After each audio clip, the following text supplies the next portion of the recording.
In fact, right now, as the summer approaches, this becomes like the high drama season for all travel baseball teams, no matter the age. Everybody plans their World Series that you can pay to go to. That's one of the reels that you'll see or the TikToks that you'll see where this team, they're like, oh yeah, we're going to the World Series. Oh, like the World Series? No. We're going to, we're going to the one in Florida. Welcome to the New Dad Order podcast. My name is Ray. Got Parfait over there. How's it going, everybody? Ray, how are you? I'm good, man. Lots of things, lots of exciting things. I guess spring is in the air. Right? Spring's in the air. Yeah. Well, Louisiana becomes summer real quick. Yeah, so far so good, right? So far so good. It's been sort of hot, but not really muggy.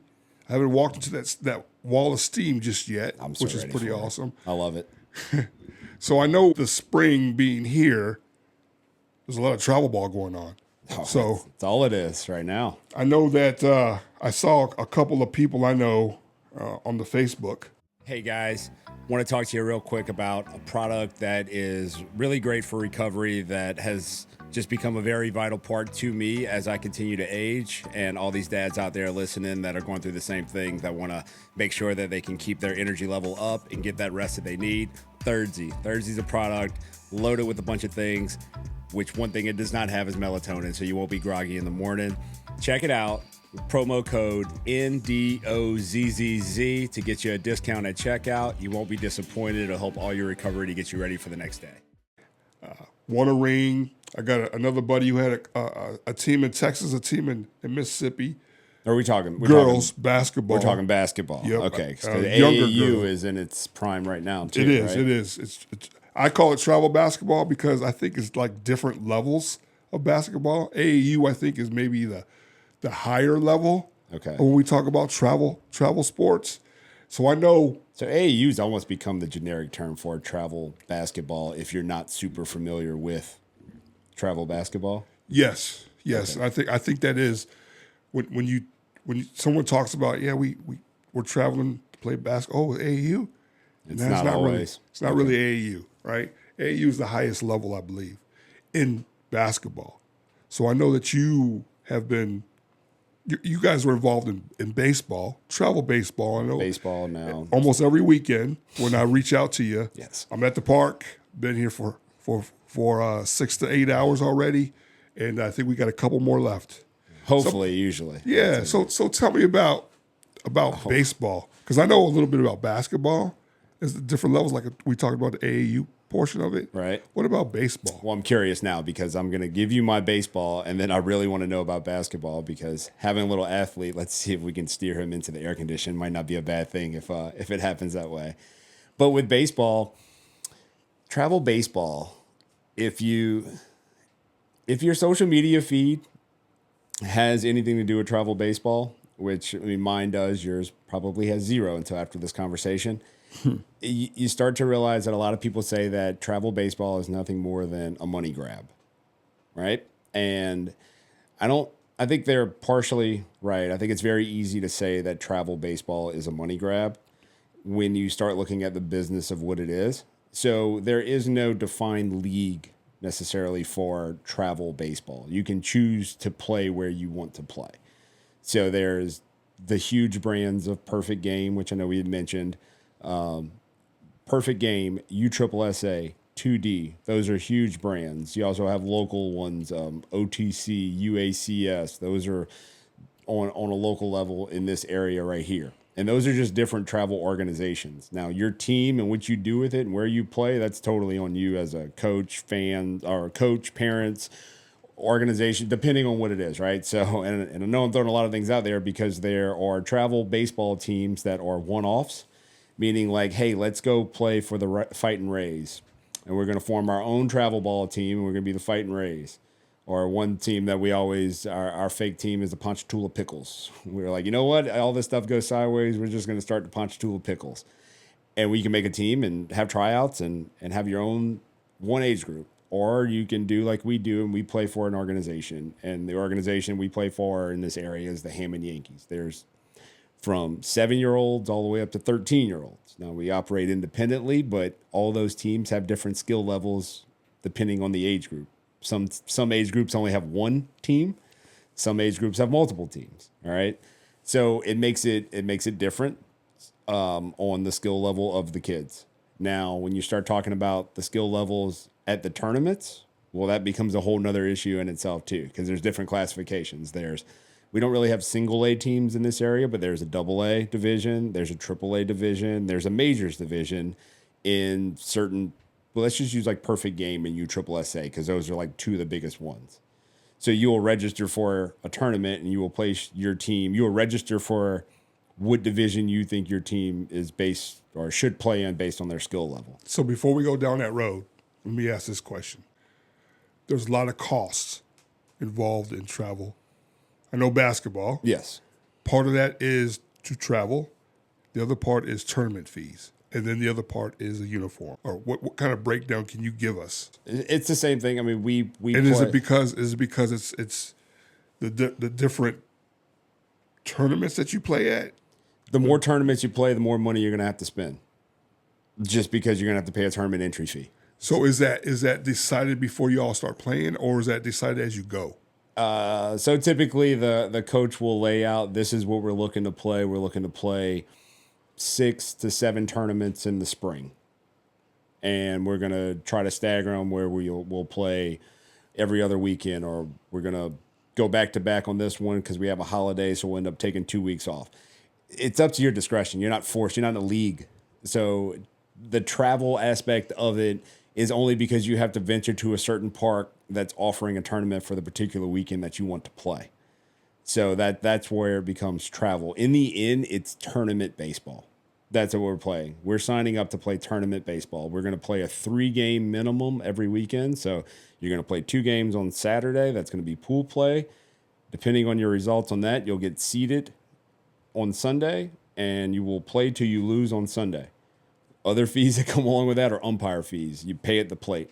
So the umpires get paid before the game starts. The coaches meet. You have two umpires on the field. One coach hands the field umpire money. The other coach hands the behind the plate umpire money. And so the more games you win, the more money you spend in umpire fees. And so is that fee also incorporated to Yeah, so I mean, everything is just kind of broken down into what we think we may need to survive throughout the whole year. Now it's almost down to a science because no one's doing this for the first time.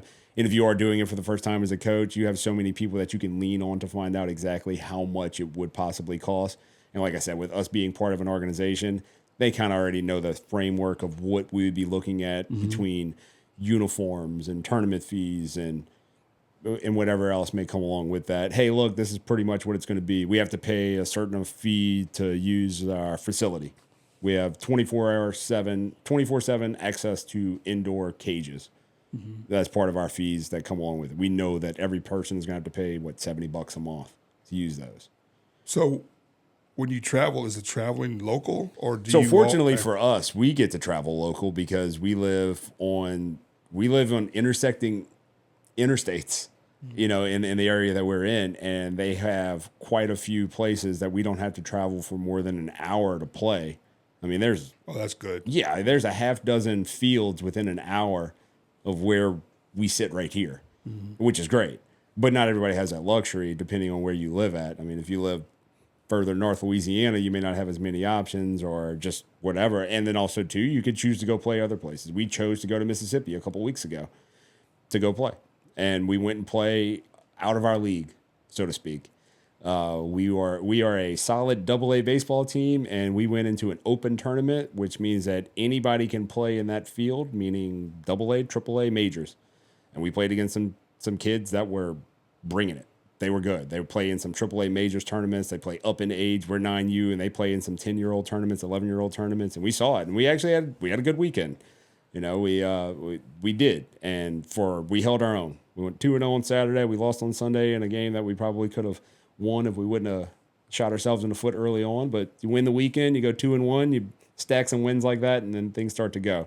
But as far as the organizing of the travel team and the classifications, it gets to be a little tricky because people want to start a travel team because they get tired of rec ball. And that's the part that a lot of people fail to see where they want to criticize the travel aspect of it, but not realizing that it's not necessarily just to say you play travel baseball. And there are a lot of people, oh, we play travel. Oh, we play travel ball. Yeah, we do, but why do you play, or why don't you play? Don't you play because, oh, we're not into that? Well, what aren't you into?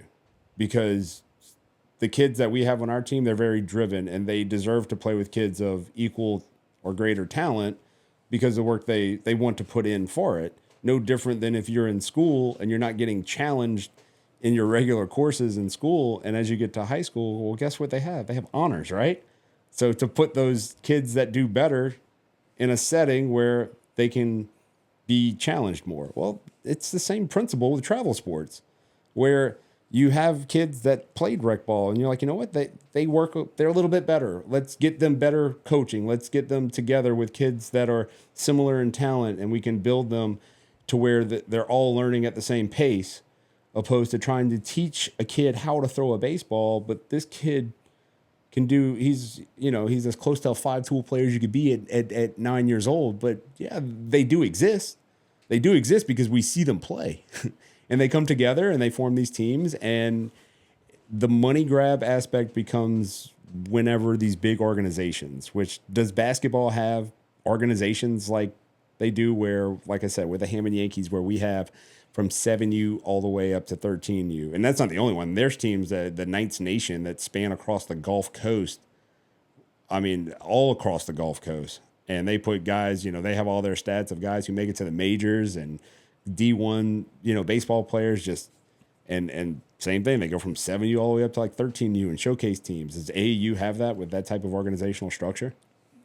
There are a couple of teams out of Baton Rouge who do. They start 6 years old all the way up to 18.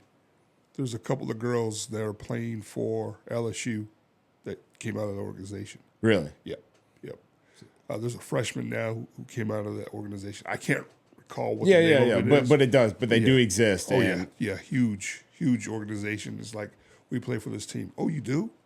And they're playing 2 courts down. It's either the same age or a different age group, but they're all on the same team with same uniform and everything. So they'll have multiple. Will they have multiple teams of the same age? Same age, and also, obviously from different ages. Yeah. Yeah. Because that's one. So there's a place in Baton Rouge called Traction, right? So Traction is big on baseball, and they are known for, we will take anybody's money who wants to play, and we'll put their kid on the team. And so they'll have like the Traction Canes. Yeah, so talk to you about a new pre-workout, relatively new to the market, new to myself as well, but it's getting the job done. It's not loaded with caffeine like a lot of the other pre-workouts. So if that's what you're looking for, then this probably isn't the product. But it is based in nootropics, which actually helps brain function. So if you've ever deep dove into that, this is part of what that product has right here. Going to get you ready for the workout. I'm a 5 a.m.er. Like I said, I need it. A lot of flavors. Hit the link in the description. It'll take you to the website. You'll get a new dad order discount. Pick your flavor. Bunch of other products as well. They have canned energy drinks. So thanks for listening. Check out Dubby and get that workout. They'll have a Canes Black, which is their best team. They'll have a Canes Red, which is their next tier. And they'll have a team White, which is a sure, we'll take your money team. Mm-hmm. And that's the way. Does it go that same type of thing with basketball? Look, or you're not 100% sure? I'm not 100% sure, but there are people on these teams that are there. Look, we just want to play. We just want to play with girls or guys that are better, so we can get our skill set up. And we understand if we're not going to play every game. And I don't know if that happens in baseball. That right there, what you're saying right there is the thing that people that makes travel baseball such an easy target is people see those teams that they have no business being out there, but they have parents that say, no, we want a structured environment that our kid is going to be coached hard and well, because Timmy's dad is really busy with his career, and he shows up to try to coach these boys once a week for an hour, and it's just an impossibility. We have the means and the time to put our kid in a situation where we want him coached by guys who really know the sport, And although the skill level of this team may be subpar compared to the other one in the same age group, these kids are still going to be coached in a way that allows them to learn the game and then hopefully get to move up or play for a better team. And so, like, that's the part that people fail to see of what the travel ball is. Yes, you're together for 9 months, 10 months of this team. In fact, right now, as the summer approaches, this becomes like the high drama season for all travel baseball teams, no matter the age. Everybody plans their World Series that you can pay to go to. That's one of the reels that you'll see or the TikToks that you'll see where this team, you know, they're like, oh, yeah, we're going to the World Series. Oh, like the World Series? No. We're going to, we're going to the one in Florida. Oh, all right. Well, so-and-so is going to the one in Florida. Yeah, we're going to a different one a different week. So there's another World Series. Yeah. There's like 4 World Series every week. So it's not really a World Series. Well, I mean, it kind of is. You just pay and you show up. They just call it a World Series. It's just the finale, right? So, but all these World Series that everybody makes fun of, that is where teams go to die. It's the highest drama situations that there are, where if there's any animosity, and a lot of adults are hanging out on what is a vacation in a way because of the money that you spend to travel to go to this World Series for a week. And so, you know, sometimes, you know, loose lips sink ships type thing. Well, alcohol is the greatest lubricant there is to get that steered. And adults start drinking at these travel baseball World Series and things start flying and these teams start to break up. Or you have one where you just have such great team chemistry and you take this trip and everybody comes back and they're like, we can't wait for next year. We were fortunate enough to be a part of that in a different way, where we had that great experience where we went off to South Carolina and we came back and we were like, we can't wait for next year. Well, that's awesome. And it was really good. And we've had a good year so far. So it's a little different, too. You talk about being together for so long. Travel basketball. I mean, you might be together. So there's different times. Like basketball, the regular basketball season ends in like March. Okay. And you can't do anything until that, especially if you're playing almost high school ball. Yeah, you can't do anything until the high school season's done, over. right? Yeah. So that could be into April. So that's when you might get onto a team, and then you start playing with them. And then it goes April, May, and then maybe a little bit of June, and then you're back to basketball again because now you got summer ball. Yeah, summer ball. And school's coming back, and then that you got to get ready for school. Yeah, so travel baseball pretty much dies off at 12, 13 because that's when high school starts. And so travel baseball, it's a pretty small window.